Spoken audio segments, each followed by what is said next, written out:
Too bad. Here we go. Oh, wait a minute. I had the hotkey set for the wrong room. It went to the playtest room initially. Oh, Jesus.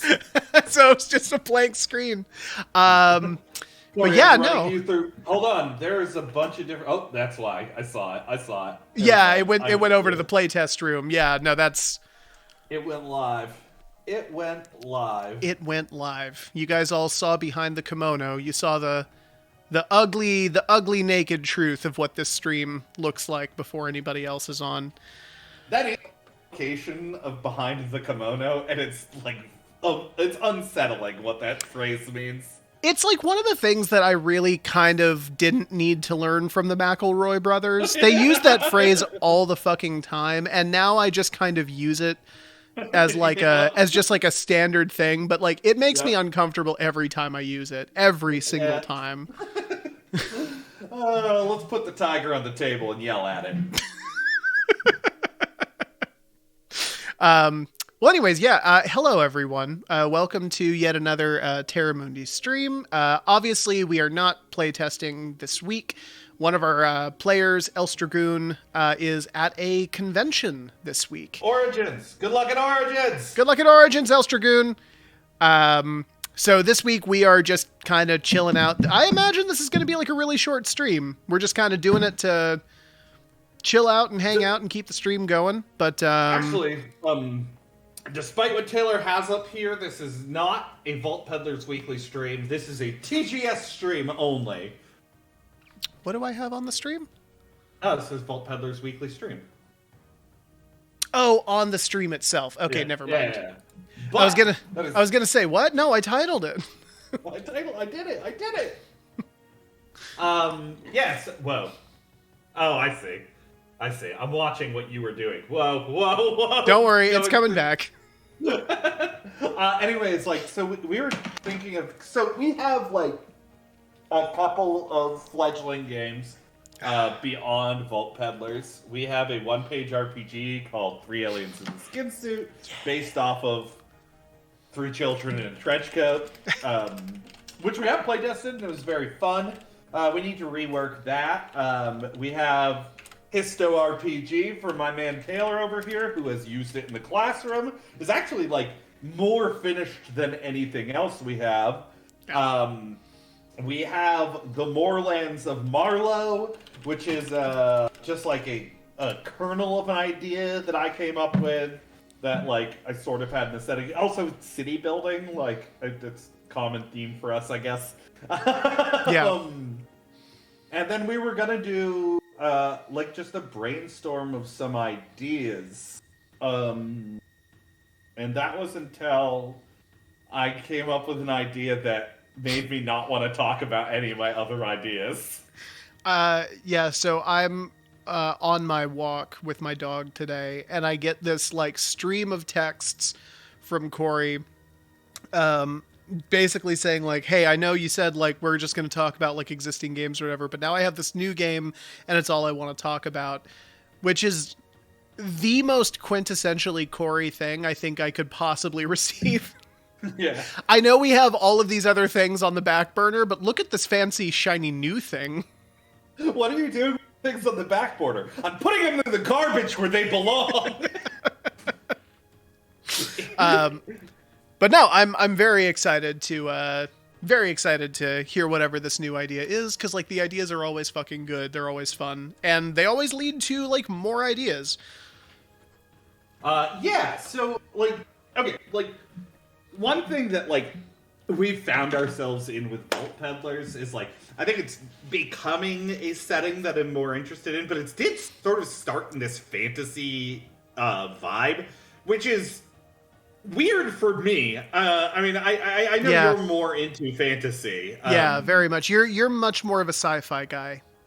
Yeah, like, to my detriment, probably. Like, I like Tolkien. Yeah. You probably know more about Tolkien than I do, honestly. Like, I'm, like, the fantasy guy, but, like, I've always parsed between words like nerd and geek and dork, and, like, what I've come to the conclusion to is that, like, I am not a nerd and I'm not a geek because I don't actually have the encyclopedic knowledge of a lot of these topics that like comes like with the title of like nerd or geek. I adamantly identify as a dweeb because like I love these I love these things. I love all these things, but I don't know shit about them. Like, what does that classify me as? I don't like. I think you're more of a nerd. Like, you actually like. Didn't you listen to like a whole podcast about like Tolkien and like the Silmarillion or some shit like recently? I was listening to this guy. He was doing. He was reading through the Silmarillion and then breaking down and explaining what was going on in it. Yeah, that's some nerd shit. That's definitely some. That's definitely some nerd shit. You're a nerd. You're a nerd. I'm a dweeb. This is why we work together. I set myself up to get a swirly right there. Right. I wanted to wedgie you through the stream so bad. I like primed the toilet handle like, On that topic, I hope no one's ever actually gotten a swirly, like, just because it seems so mean. Like, do you just mean a dog? People have definitely gotten swirlies. No. It's for sure happened. It's the war crimes of the elementary school. Like, there's a Geneva Convention that's like, we don't... Okay, I'm saying it's happened, but like, it is, nobody's cool with it. I mean, the bullies are pretty cool with it. They're pretty down with swirlies, but like, there's got to be some bullies who are like, that's a step too far. That's gonna be my next character. He's a total bully, but he has like the weirdest rules or whatever. He's like, no girls, like no swirlies. I'm going to explain exactly what it is I'm going to do to you. Right. All right, so here's how we're going to do this.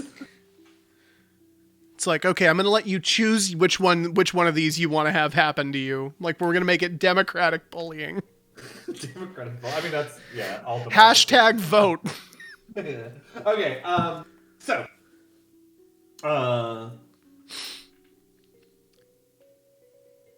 Yeah, sorry, we got off on a total tangent here. I feel like I interrupted your flow.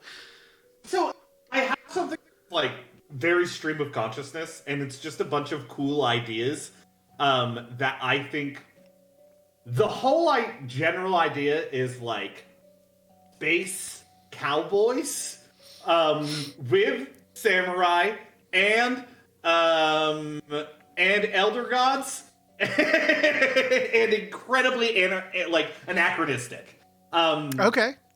El Valdiver is the name I was kind of working with. It doesn't mean anything, which is very suited for this game, because this game doesn't, like, it is based on, like, all of those words, or, like, are different pieces of other languages all crammed together. So, El Valdiver, it just sounds kind of space western to me. Alright. So, El Valdiver, Valdavere? Yeah. Fuck. Look at me with my $5 brain. So I'm just gonna read down. I'm just gonna read through straight what I have written. Go for it. Okay. Incredibly anachronistic. Space Cowboys. Ronin.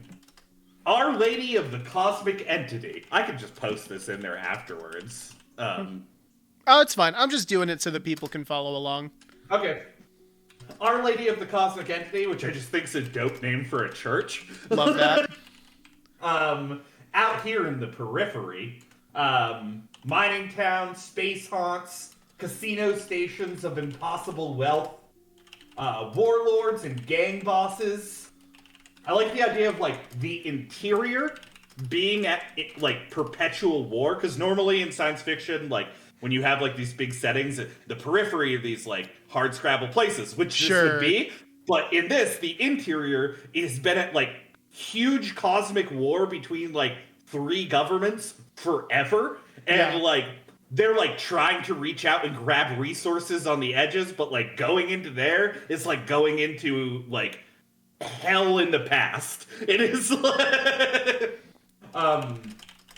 But the idea, like, the general conceit is that there was government, or, like, a couple governments, and those things have now snapped. like we are living in that snap, right? So very much Wild West. There's like a lot of lawlessness. There's a lot of like fledgling governments trying to set themselves up, or these old like union governments trying to pull themselves back in for resources. Okay. So banding together by your posse is how you get by. I like the idea of like your posse being your play group. So some ideas for mechanics is like everyone having a score to settle, which is like your character's purpose for doing things, which I have some ideas for mechanizing. I like the idea of having bonds and brokered deals and broken promises, and these being like things that you trade for progression or power. So I have here progression is like you breaking the known laws or the known laws breaking all around you in the entire setting. Just an idea. Okay. I've been playing. I like the idea of like evolving the world as well as yourself. So I like the idea of elder gods and cosmic horrors that came and then got corrupted by us. So they're like now impossibly obsessed with human wants and greed, becoming taskmasters of lawless western towns or unethical company stores willing to make promises to get jobs done. So like the gang lord running the town is fucking Cthulhu, who's like now like just ascribed to the human ideal of wealth. And like, I don't know, I think that that's fun. I love that concept. Cosmic freight trains is just a word I wrote, a sentence I wrote. I just have cosmic freight trains, question mark? Actually, you're gonna like this section. Cosmic freight trains, high-flying action, space motorcycles, jumping from asteroid to asteroid in one bound. Did Andy Dwyer write the pitch for this game? Cult possessed by the devil. Wait, repeat that? Coal-powered android possessed by the devil. Okay, one sec, putting that in.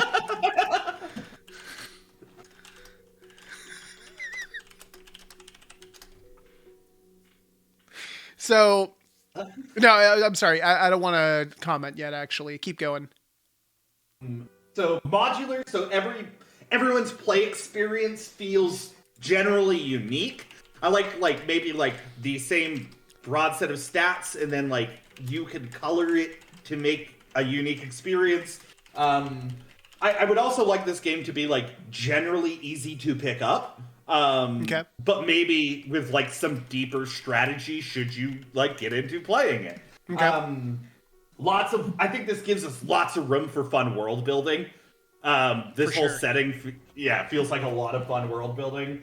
I like factions of like honest repute, like the Pony Express being present. Okay, yeah, tight. Out here on the fringes, anything can happen. And often, it does. Or, one half outlaw, one half detective, one half cowboy. That's 3 halves. You're goddamn right it is. Already writing flavor boxes. Love it. Plasma 6 shooters. Time and universe warping at the breaches. Like, maybe that's where the anachronistic things happen. Like, fucking George Washington comes in and is now like a fucking space warlord in this one section of space. Like, I don't know. Just fucking ideas. Okay. It doesn't have to be George Washington. We can divorce it from actual historical context. Well, here's the thing. I mean, as a history person, like as somebody who got like multiple degrees in history, I love the concept of this game. I love the idea of like anachronistic shit. I love the idea of like ancient Greek hoplites like squaring off against like 1940s mobsters. That's like the tightest shit ever for me. I'm all about that. So I don't know if we want to do it with real history. I'm in. Okay. And then the last thing I wrote is promise as like a stat is your will, your desire to get it done, so to speak, and you gain it by working towards settling your score in actionable ways. And then you spend it in deals or shootouts, maybe you add it to rolls, or like you like broker deals with it. Okay. Like it's your essence. I don't know. So those are all the things that I wrote. Fuck. I know. So I'm getting really heavy Space Odyssey vibes from this for sure. Fuck, what's it called? Starstruck. That's what I'm thinking of. Yeah. Starstruck has like a lot of that, like it has the empire has broken down and people are fighting over it. Yeah. Yeah. Well, so like I don't know. I think that the biggest thing we need to do here, you've given us the room for a universe that is giant and rich in a way that most other universes are not. Like if we're doing like a samurai game, then like what we're doing is typically pretty relegated to samurai shit. But you've given us like a Doctor Who anything goes anytime anywhere kind of universe, which right. Like, here's the thing. That's tight as hell. The biggest thing I worry about is that you also want to make this modular and easy to pick up, which is going to be... That's going to be a hard thing to balance and still make it fun. Yeah, so, I mean, we should probably take a look at some, like, Blades in the Dark games and things like that. See what, like, some rules like principles are, and see if we can apply any of them. The idea of like maybe play books, or I was kind of thinking about progression today. I like the idea of like progression being based on like who you're promising yourself to, like to work for or something. So like maybe you have to have a backer who's helping you get things done, and you can like double cross people and like buy into different deals, and those deals kind of work your power set. And in that case, like we don't need to, we could describe some of these people, very rich lore, but we could also just provide archetypes and the kinds of powers that archetypes can offer you in like different ways. Well, so like, are you thinking, if I'm understanding this idea right? So the idea is like, let's say I'm in like a stare down before the shootout with somebody, and like I've brokered a deal with like this powerful mob boss or whatever. That mob boss like has given me resources like as a part of that deal, and so that turns into like the modifier, and like the more powerful the mob boss, the higher the modifier. Modifier or actual ability, right? Like I think it can work either way, because in this setting we have the idea of like cosmic horrors being mob bosses, or like some cerebral consciousness casino god being a thing. Like we could have like, you could ascribe these powers to items or ascribe them as powers. Okay. But the idea is like a modular set of abilities that are granted by archetype characters, basically. Okay. So would we be talking then about you'd be rolling different things depending on, like it's kind of like with our skill set in Vault Peddlers, like a D4 for like a very weak backer, like a D12 for like a very powerful backer? I almost think we should simplify it and have one die set to roll across. That was going to be my critique of it, because as much as I love it for Vault Peddlers, it's a nightmare. It's a nightmare to set TDVs and make them actionable for across different kinds. So I think like the idea of like you having powers and then there being like a stock set of like narrative things that you can do, and you could accomplish them with these powers. If these powers are relevant, maybe you get a bonus like a bonus die to roll, or bonuses to the roll, or like some So like the idea of like when your background, when your backer, when your your consequences are relevant, like that's when you would activate those things and flavor them narratively. So though it does sound big and broad, my idea here is actually like a much tighter rule set. Yeah. No, absolutely. No, I think that's probably the way to... Well, I was going to say, with a big world like that, I know I started out saying I'm worried how that's going to work with like a easy to pick up role set. I actually think that's the way you'd have to do it, right? Because if you do try and come up with like particular mechanics for everywhere you go and everything you can do in this gigantic universe, the rule book is going to be like 2,000 pages. Like it's right. It's not going to be, and it's not going to be fun to play. So I don't know. Like I love the concept. It's kind of like noir cowboys and samurai. Yeah. Yeah, with elder gods. So my question then, looking at this, would be, why is this world anachronistic? Do you have any thoughts on that? Why is it? Why is the universe this way? Wise? Yeah, so I think what happened is like there's these 3 governmental bodies that had been moving through, and they're at the center, still at war. And during this war, some weapon was activated that like tore apart the universe. So on the periphery, it's like the multiverse is rubbing together, and like all these outside dimensions are tearing in, and that's why we have like cosmic entities and shit. And like the interior doesn't give a fuck because they're at fucking war and have been forever in a way that like they probably don't even remember why necessarily. But 3 fun factions to develop. Okay. So I like the idea of like it's like a donut, right? Like the center is hell, just like a donut. And then right. Continue. The middle of the donut, like around the edge, like not the edges, because the edges are also hell. Just if it doesn't have frosting on it, it's hell. That's what I'm getting. Yeah, you got it. Yeah. No, I understand. Welcome to Donut Cast. Okay, so, shit. There are, like, so many questions that come with this. So, they activate this weapon, they tear open this hole in the fabric of space and time, and all of these people pour in. How long ago was that? Like, how has the universe in general reacted to, like, these other beings popping into your universe?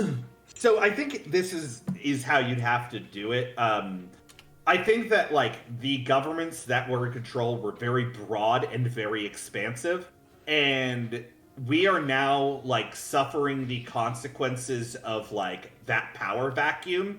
But because they were so broad and so expansive, like, the amount of time ago it was is probably beyond memory. It's just, like, we are, like, living in this anachronistic world, and we know that things are falling apart because they're still falling apart, but because of the nature of time and distance relative in space, like it is a broad thing. So you probably find pockets of like the government as it used to be in sections of space.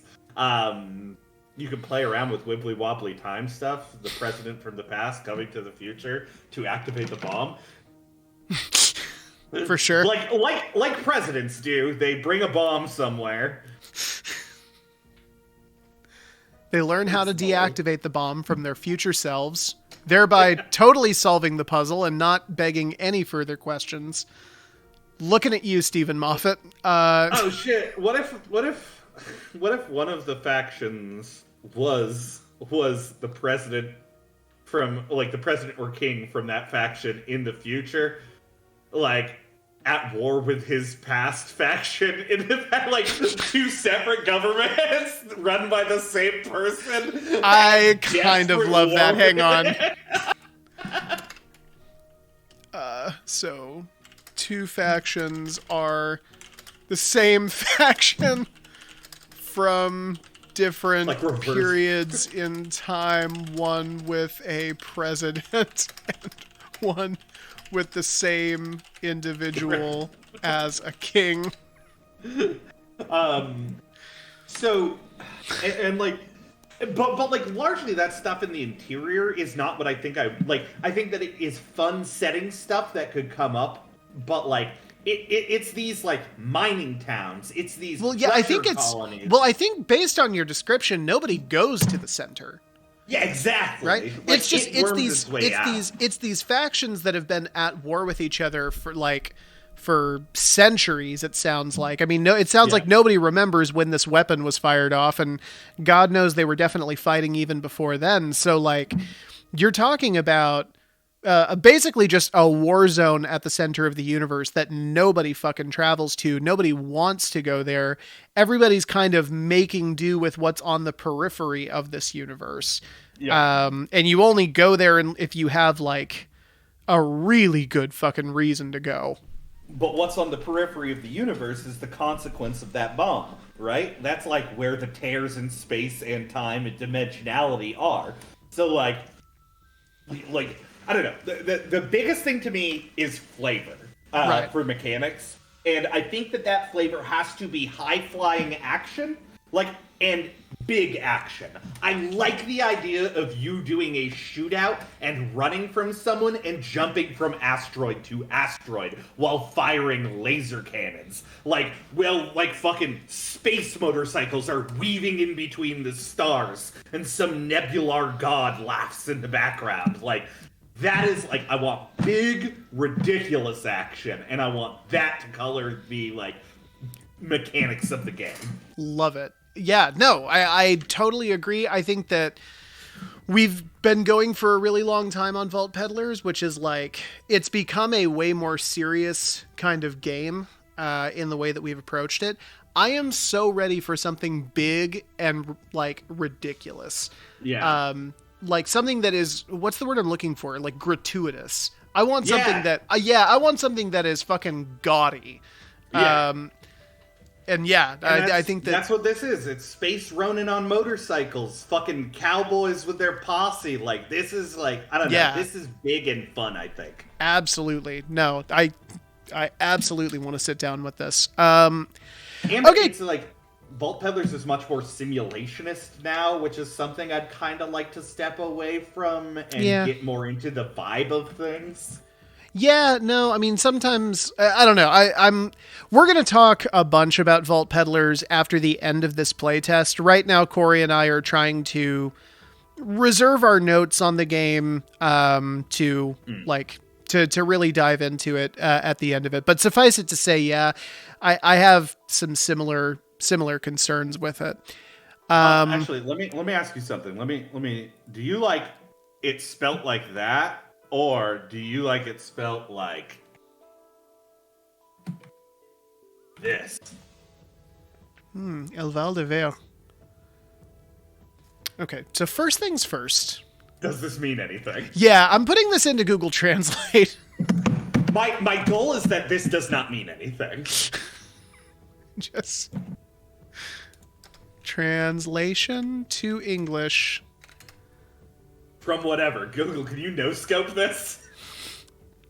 Okay, so the good news is I'm not showing anything popping up immediately. So, hang on. Okay, so Elval is the worth. Okay. Dever is to see. The worth. Okay, cool. The worth of seeing, I guess. Which yeah. I don't know. It's at least not like a racist thing. Yeah. Like, what does this mean? Nothing. It means nothing, and that's the point, right? Like, it is also anachronistic. It is a bunch of different languages crammed together. Like, you know what it is? It's a Terramundi. Is what it is. Exactly. Is what it fucking is. What it fucking is. Yeah, exactly. But it sounds rad. It does. It sounds sick as hell. I'm totally into. Okay, cool. Long as it's not anything bad, I'm in. So like here, let's break down like a couple of things. Like, I like the idea of using like you getting powers granted by archetypal figures, and that is how we can color those powers. Okay. And then we can bring in like examples of that, like things I would like to explore lore-wise. like Our Lady of the Cosmic Entity sounds like a cool church I would like to spend some time talking about, and For sure. also the Cosmic Entity.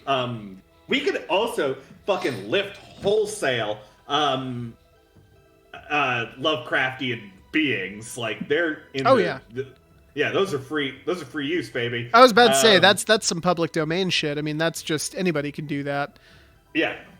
So not a terrible idea. Well, and the thing is, I mean, we're talking about there are so many groups throughout history that like just don't really get any play. Like, I'd love to see something on like Ottoman Janissaries.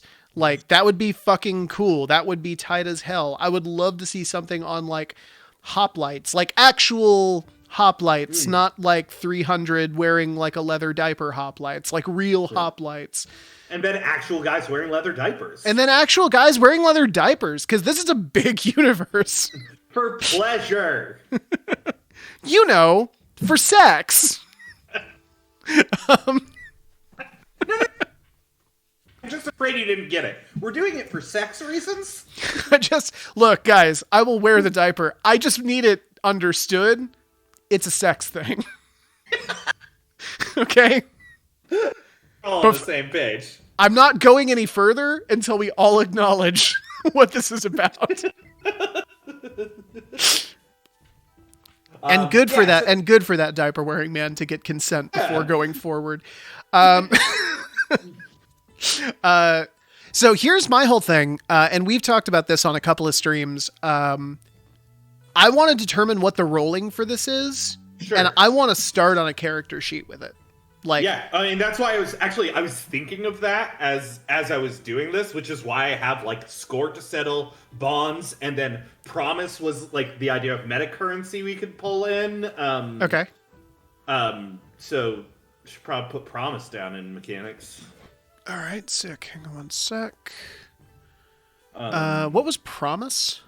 Like my idea was it being like a meta currency that you could either spend. It's either a meta currency or an actual thing, but the idea is like you get it by making actionable moves towards your goal, or like your score to settle, and then you spend it by like adding to rolls, maybe, or maybe you use it to actually broker deals.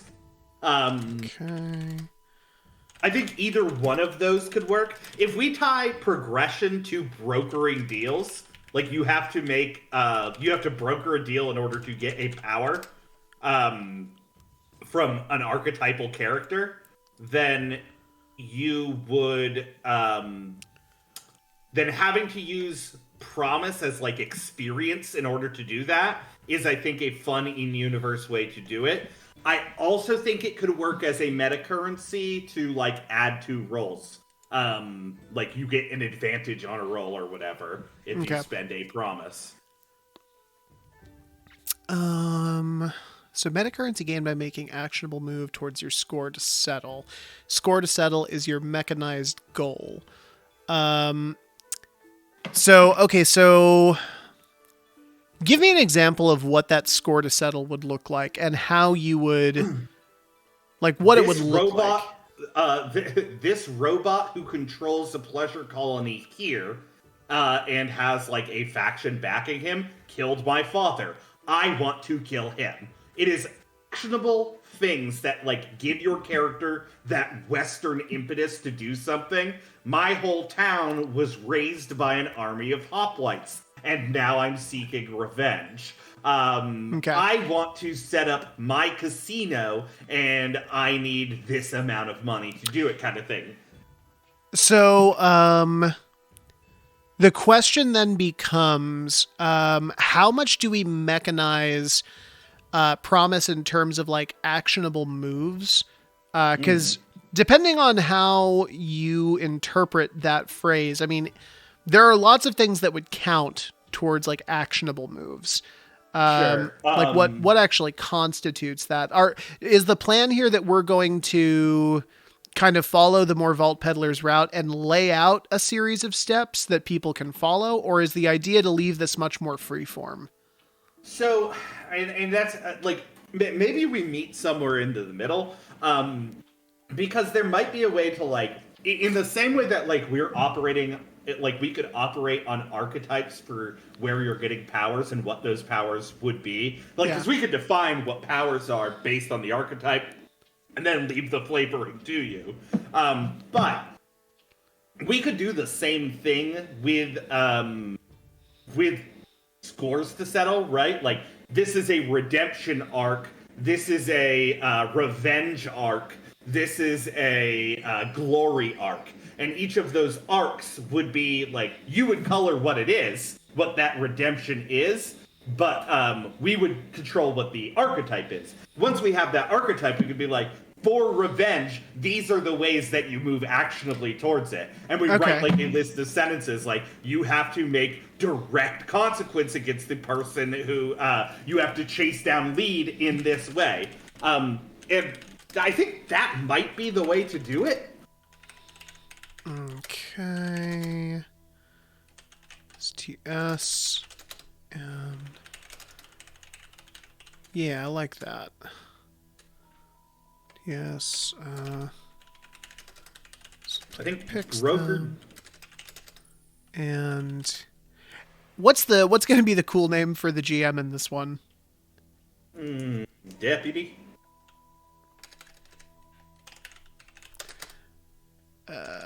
Just going to put GM actually for now. Yeah, that's probably better. I mean, just for now. Because I don't want us to come back to this in like 3 weeks and be like, what the fuck is a deputy? That doesn't make any sense. And the GM, assign steps. Okay. I don't need GM assign steps. We can, like, if we're doing an archetype for what these are, we can assign steps. We can give a broad range of, like, what these steps could include for this kind of archetype. Like, because that is something I see on rules like games a lot, right? Like, where it's like, act cool is this, and these are the kinds of actions that are acting cool. I'm much more into giving, like, having that sort of free form back and forth, but guiding it with, like, these broader strokes. Okay, yeah. No, I think like the term STS. Oh, it's just score to settle. I know, it looks good as in a, you cool. know? Then it's in STS. Okay, sick. I like the idea of promise. Promise could be both meta currency and experience. You know, I don't know if I want to. Here's a lesson that I have learned from Vault Peddlers, and it's not saying we need to change it on Vault Peddlers. I don't know if I want to have something like a meta currency that is responsible for multiple different things. Yeah. It becomes way. It's meant to simplify the process of running the game, but the truth is, it just makes it way harder to. It just makes it way harder to manage. Then we could do the idea of bonds being like relationships that you have with people or organizations or whatever. Yeah. And you can break those bonds in order to get like additions to roles, but then you have the narrative consequence of like, how have you broken this bond? And like that has consequences, right? Because now someone might have a score to settle with you. Right. I was also tossing around the idea of maybe making kind of like almost a fable system with the bonds, making it so that like aligning yourself with like generally good, like justice seeking parties or whatever, like gives you certain kinds of bonds and benefits. And then aligning yourself with like a criminal element will give you other kinds of bonds. I would be more open to doing that if we could like expand it past the simple dichotomy. And like, I agree. Like it's a simple idea, but I like the idea that who you have a bond with grants you something individualized to that party. That bond gets you like a bonus to things, but you could also break that bond to do like something incredible. And that like you suffer the narrative consequences. So Right. it's this flat ability, or you break it, and you could get bonds naturally through brokering deals. Brokering deals would just be like doing missions, right? That's like Sure. your gigs. So you broker deals; those get you items. They get you promise. Promise you can spend to get powers or equipment from archetypal power dealers. That actually kind of works. Yeah, no, I think so. I mean, the thing that I am worried about is like the whole idea of breaking a bond, like to do something incredible. It's something that mechanically makes a lot of sense, but I'm worried that narratively it doesn't have a lot of applications. You'd have to do it. You'd have to do it like it is. It would have to narratively make sense, right? It would have Right, to be exactly. Like, You can't just do it whenever you want. Yeah, it has to have like narrative purpose behind it, and like you could like leverage things with it, right? Like I'm putting my relationship with this guy up against like this king's desires for his diaper wearing leather baddies to Right. yeah. Wrong decision, by the way. Should have picked the other side, but whatever. That's your call. Dumb move, but I mean, it's your game. so then let's do this. Promise is experience that you can sell to power brokers, archetypal power brokers, who are like your progression source. They're like your backers. So it's experience points gained. So it's not attached to your score to settle at all. It's experience that is given to you by brokers. I think no. It is experience you gain by working towards your score to settle, and then you can trade it with brokers to get power. Okay, so traded with brokers. Basically, there's two ways I see progression working, and maybe they could work in tandem. Okay. You can get promise from working towards your individual goal and spend that towards power brokers, or you can broker deals with people to get jobs with the promise that you are either going to get a bond out of it or some progression element out of it. Maybe we want to keep them separate. Maybe we want them to intermingle a bit. Maybe that's kind of up to the players. Like, I don't know. The question is, does it need to be that rigidly defined, or can it like naturally be like, hey, this guy is a power broker. He's going to give you the promise of this power for completing this deal. Right.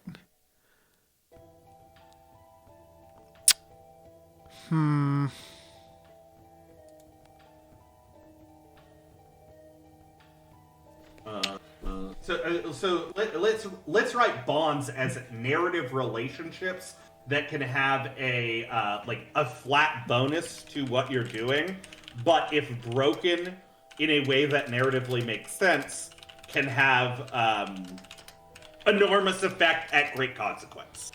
Got it. Broken bonds. Man, you know who'd be loving this right now? Who's that? Hell's Dragoon. We miss you, baby.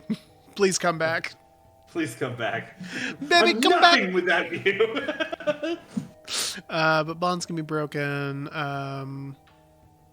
To do great things at great cost. So maybe the bonds are defined by like. I would like the series of bonds to be maybe like modifiers that you put on a roll if they're relevant, right? Like I'm doing something that like my bond is with the gunsmith, and right now I'm like doing a arms deal. It would make sense that I can activate this bond and get a flat bonus to what I'm doing. Or I'm doing like a shootout with motorcyclists through the cosmos, that kind of thing. Right. So we could also define bonds with archetypes, just while we're at it. I'm trying to decide whether that would make it confusing or whether that would actually make it easier. So if you have archetypes for score to settle and you have archetypes for bonds, Is it too much of the same? I wonder if there's a way to like Game of 20 questions that into the character creation process. Like Maybe it's less than that. Maybe we give an example of like 10 bonds that you could have, and be like, these are what bonds should look like. Yeah. These are how they're gamified. Like in the book, this is like us writing in some game examples how they work, and like that's what bonds should look like. Right. You can come up with ones outside of this. These are what these bonds mechanize, and you'd get bonuses for. That might be the way to do it. I mean, Yeah. it's one of those things that like what we've been learning is like having a more narrative heavy aspect to character creation will make it easier to understand. So I think that teaching through example is probably one of the better ways to do it, especially if we want to make it an easy game to pick up. Sure. So I think if we go this route, we don't need to have like an array of stats, right? We just need to have like a fucking D20, a D10, a D12, whatever you want it to be, and you roll that. If your bond comes into play, then you would roll with that modifier. If you are using certain powers or activities, those can activate a roll. And like they can do great things, right? Like you're blasting through an asteroid. That's something you could do with these laser crystals. So you make that flat roll, and if any of your bonds come into play, bada boom, you roll it. Okay, so plot of my bonds. D12, huh? I mean, I know you're big on D12. Don't get me wrong. I enjoy D20 stuff. We can do D20. Let's just do D20. All right, cool. Don't let my predilections get in the way. My fucking perversions. That's a me problem, not everyone else has. Just to can't deal with resist it. that dodecahedron. Oh, look at it. All fat and weird. That's a smaller set of numbers than a 20. You're goddamn right it is. Okay, so to be clear then, so we're rolling a D20 against a TN, apply modifiers from bonds if applicable, and that's just kind of it, right? So Lancer does this thing where it's you roll, if you're doing something, you roll a D20, and if you get over a 10, you succeed. Okay. Yeah. You know who else does that? Well, Savage World. I was going to say PBTA does something kind of similar. Savage Worlds does it with if you roll over a 4, you succeeded. Is that really true in Savage Worlds? We played Savage Worlds.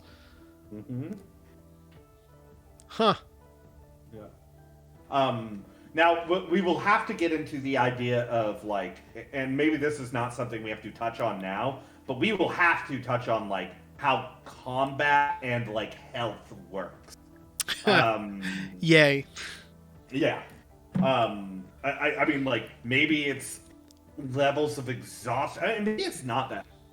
You don't want to be punitive about doing rad shit in this, right? Right, yeah. No, I mean, this is a game where you want to reward crazy behavior. This is the opposite of Vault Peddlers in that way. Yeah. Maybe it is a game where, like, death isn't really a concern if you don't want it to be, right? Like, you could die and pop out of one of those fucking universe breaches anyways. They're like, oh yeah, I died and then I came from, I don't know. Oh yeah, no, I did die. Turns out time is cyclical, so I'm just back again. Maybe we have like a quirk table that you roll on if you want your character to come back, and you like get like some dark passenger, or you become an android or things like that. We could probably talk about like character archetypes too. Like we could have Cowboy, Ronin. We could have fucking android. Like these are fun. Maybe it is like era-based archetypes, right? Like we have fucking I don't know, space biker. We have 20s detect. We have Horton. We have Yes. Horton Full stop. So Full stop. The game universe. is done. We're all set. We figured Horton it out. Would be so at home in this universe. Horton would love this universe. Yeah. No, it's a shame he died. Here's the thing. I'm saying archetype a lot. We will have to use different names for defining what these are in all of their different contexts. Another lesson we've learned from Vault Peddlers. Yeah. But that is like, that's the kind of, here's the thing. I think that is how you break down a setting like this, though, right? Like, it's broad and insane, and the way you do it is be like, well, lots of things are broad and insane. Are they broad and, is this broad and insane in the same way that this is broad and insane? If they are, that's like the archetype of what it is, right? I'm very excited to do world building in this universe with you. This is going to be a fun one, because it's a giant fucking universe. There is no end to this. Chatting. We're just chatting. Chatting with Adam. Chatting with Adam. That's our other game we're working on. Chatting with Adam. Your scores are, or your modifiers are chatting and Adam. With Adam. Yeah. I mean, like, I don't know. Maybe we want, like, the bonds to be less character-driven, and we can work out, like, traits in a different way. And maybe we want bonds to be more, like, driving factors behind you, right? I don't know. But, like, I like the idea of, like, having our stats being bonds, promises, like, fucking score to settle. I love the fucking score to settle thing. Score to settle is really good. It's definitely one of those things that, like, I don't know, I've been having talks with, like, another GM, just over, like, Discord over the last week, and, like, one of the things that, like, he was really struggling with was, like, how do I know, like, what motivates my players? And I'm like, you just ask them, right? Like, I'm GMing L5R right now, and, like, L5R makes players answer that question just right up front. I don't need to guess it because it's in the character creation, what motivates your character. And, like, that's honestly, it's maybe one of the most important tools for GMs to have going into a game. So I think, we should definitely have it in. I think that that's like one of the cool ideas of Score to Settle is it mechanizes goals for characters and it gives them like an individual drive. Yeah, this is what I'm talking about. If it involves NPCs, what happens to the player's spent point when that bond is narratively broken? I mean, our idea is that you could spend the bond to do, like, incredible things, like make massive moves on factions, or like just do like get some crazy piece of tech, or like cause some fucking general ruckus or explosion. Do something big is idea for breaking the bond. Right now we're talking like a big part of like the concept here is that we want it to be action, high flying action, with like encouragement to be like do ridiculous things. Yeah. We want like jumping from asteroid to asteroid in single bounds in the middle of a laser fight. I'll give a more direct. I'll give my answer to that. Which is if the bond is narratively broken, meaning you don't you don't mechanize the bond to get rid of it. I think it just gets converted into experience points. Ooh, that's very good. Yeah, right? Like, it still benefits you in some way, and, like, it represents, like, a growth in your character as you've narratively moved away from that person. That would be my solution to it. Like if the Okay. bond gets narratively broken, then you still benefit from it in some way. Write that shit down. That's very clever. Okay, That's fucking elegant as shit, dude. Yeah, because I'm motherfucking elegant. No, that's serious. That's serious elegant design, baby. I'm just gonna read my favorite section of this again, which is cosmic freight trains, high flying action, space motorcycle, jumping from asteroid to asteroid in a bound, coal powered android possessed by the devil. Into XP. That's what I'm doing. Easy answer that makes sense. Yeah, I know. It was a great answer, and people should talk about it more.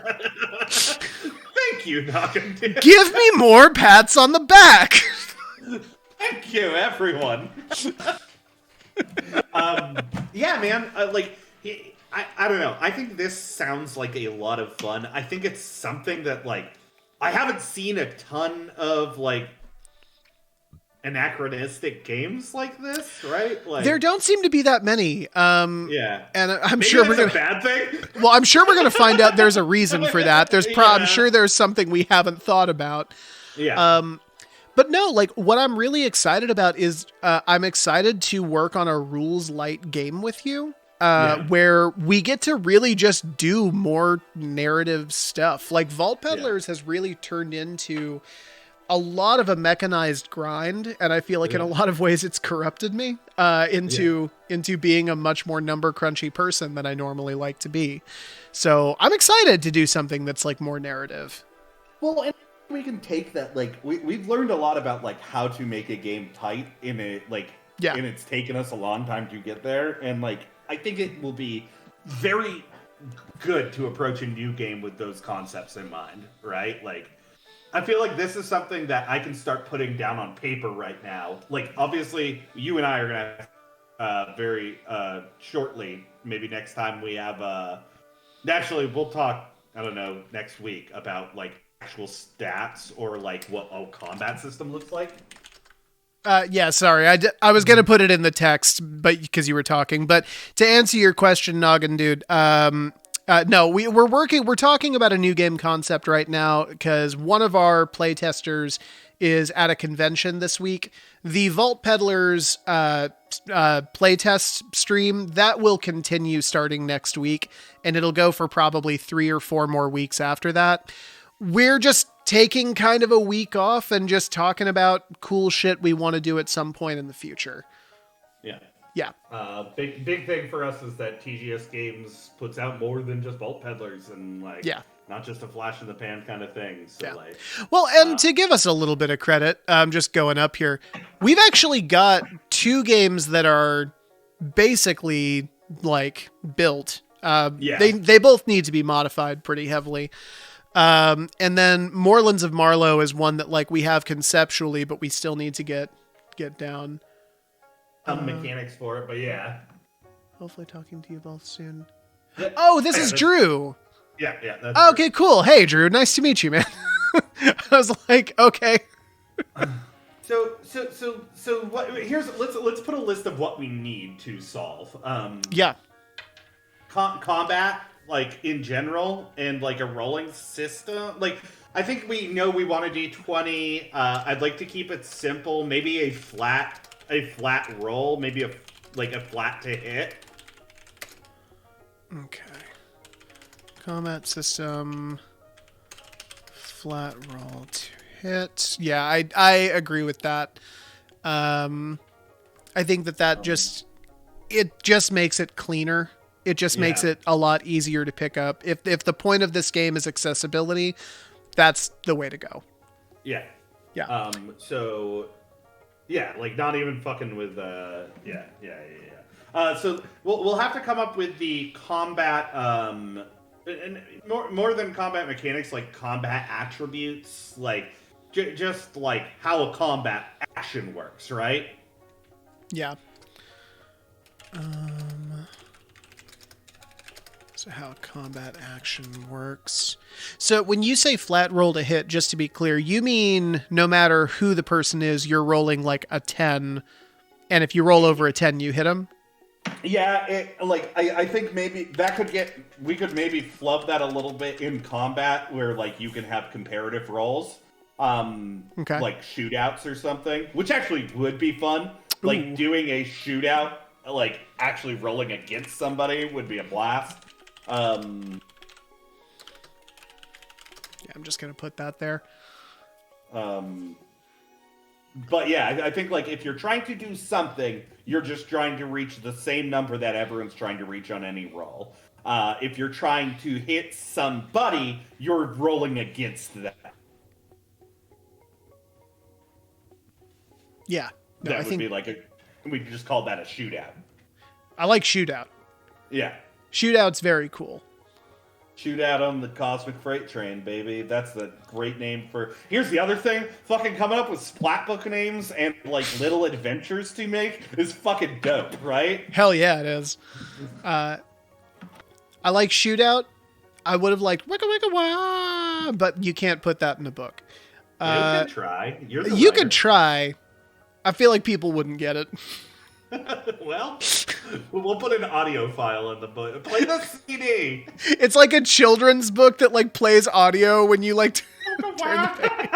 Wicka Wicka Wah, bow bow bow. So beyond that, like we'll have to develop the archetypes for each of these things that we talked about. Yeah. Archetypes for power brokers. The cost of like powers. Another thing I learned from Lancer probably is the idea that like keeping like the well, I don't know. We'll talk. No, that works. Archetypes going up here. We need archetypes for... I keep trying to scroll up on the fucking... on the stream. Twitch stream, yeah. We need it on archetypes for score to settle, right? Yep. And archetypes for bonds. Okay. So let's actually just... Let's answer this question right now. Do we want to use archetypes for all these things? Like, is that the terminology we want to use? No, we cannot use the term archetype for all of these. We have to use different terminology for everything, or else it will get confusing. Okay, so on what we need then, names. Terminology would be a central thing. I'm actually just going to put that way up here. Nail down terminology for game elements. Yo, I'm very excited about this game. I'm glad you are on board with this. God, hell yeah, dude. This is my jam. I love shit that's weird. If it's a weird, like, wacky concept, then I'm fucking into it. Like, I don't know. The thing with me is I don't always love going into something and diving deep into the lore, because at a certain point when you're talking about Sauron's mailman's neighbor's dog, I don't give a shit, right? But like, I love ideas with a central game hook that are just interesting. And it's the same thing with like interesting character concepts. So yeah, no, like, and that's exactly what this is, right? It's a world of anything and everything, and that's dope. We should probably come up with character archetypes too. Okay. Like, yeah, and like maybe those can define like your bonds and starting powers or whatever, instead of like the brokerage powers that you get. You know, do we want to make it like that, or do we want to make it more modular? I kind of like Sorry, go ahead. I mean, here's the thing. Maybe if you like, or maybe that's just like your background, right? Like, I am a fucking laser samurai. I am a fucking space cowboy. I am a cosmic biker. Right. Maybe those are like just define you. I don't know, but I do like the idea of like giving those examples at least. I like the idea of giving the examples. I just don't know what they're going to mean at this point, because I'm pretty I'm pretty strongly of the mind that any character, regardless of their background, should have a full open menu of bonds and score to settle or whatever to choose from. Like if you're a space pirate, sorry, go ahead.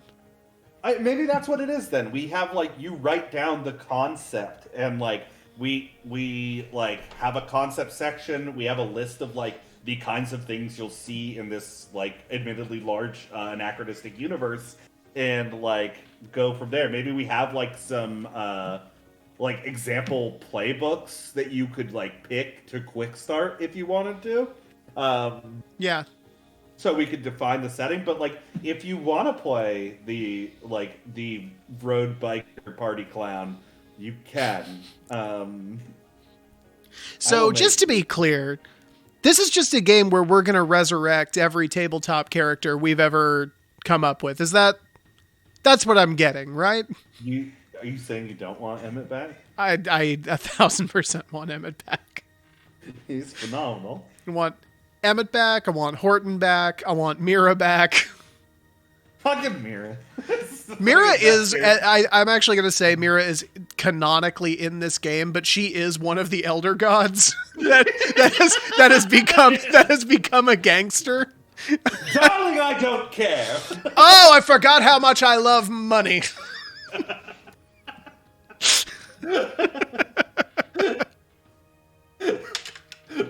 The most fun character to play. Oh man.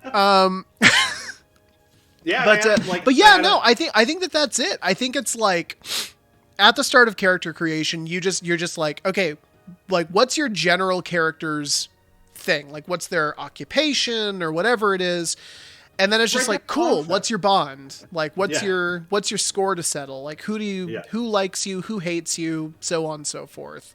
We could even do a thing where you're mechanizing bonds in a negative way to make it so that like who hates you basically, and then get like bonuses for that. So that was actually something I said early on, which I think you wrote down. Was it? Come on. Hold on, I got it. Get down here. Space Cowboys. Sorry, I gotta go through. Broker deals and broken promises was one of them. Oh, so broken right, promises, yeah. Like I don't know, like I like the idea of quirks in games, right? Like these weird. I don't know. Like I like that shit. I fucking love that, and that's from me having grown up playing like GURPS and like having the background of Shadowrun around me and shit. Like fucking these like negatives that you can take to get better shit as well, but also you're fucking recognizable. Like I would love to have a table of fucking like weird quirks and shit that you can mechanize into your character. So yes. Yeah. Broken promises and quirks I want. I like the name, and here's the thing. I feel like we could keep this like soft cover. I feel like we could do this black and white.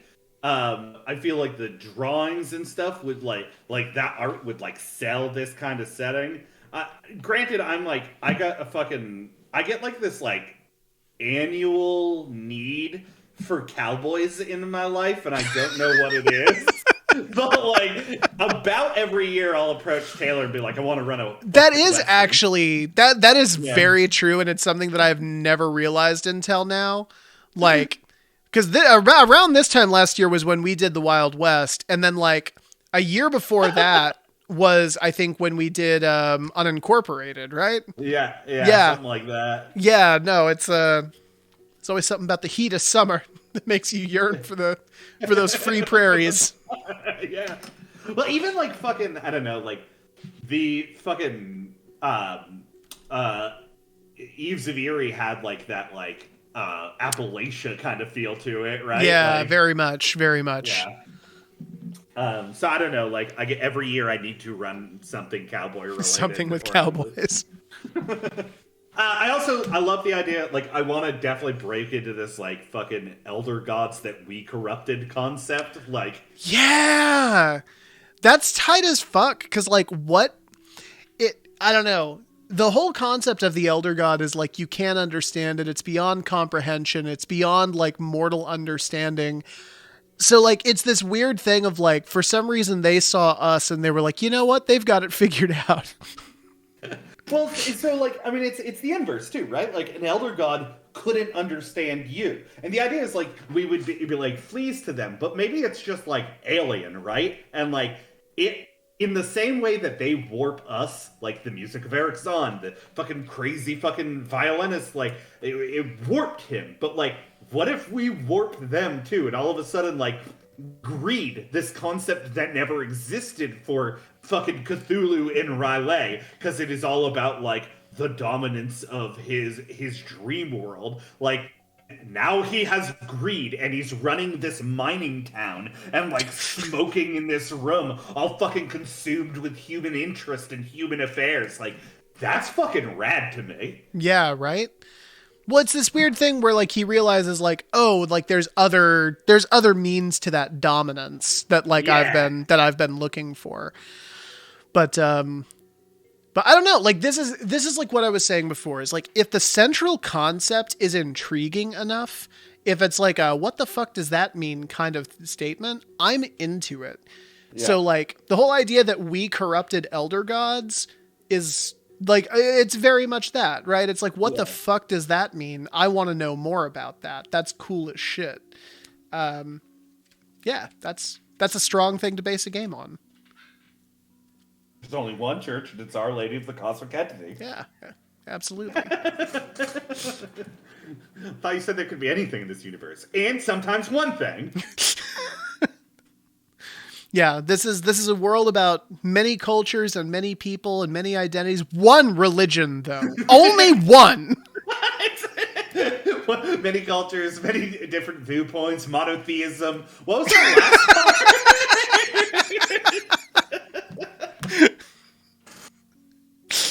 You know, real open-minded game. Oh shit! I do love that. Like, so one thing that I've noticed with our game development is we often we like to build out the world as a part of like mechanics. Like fucking Vault Peddlers has like fucking your caravan, right? Like the fucking your city building. This is like, right, you have to get a power broker and they give you fucking shit. Like so we also fucking have to have like bad shit in our game generally, like right, rampant capitalism and ecological collapse. Yeah.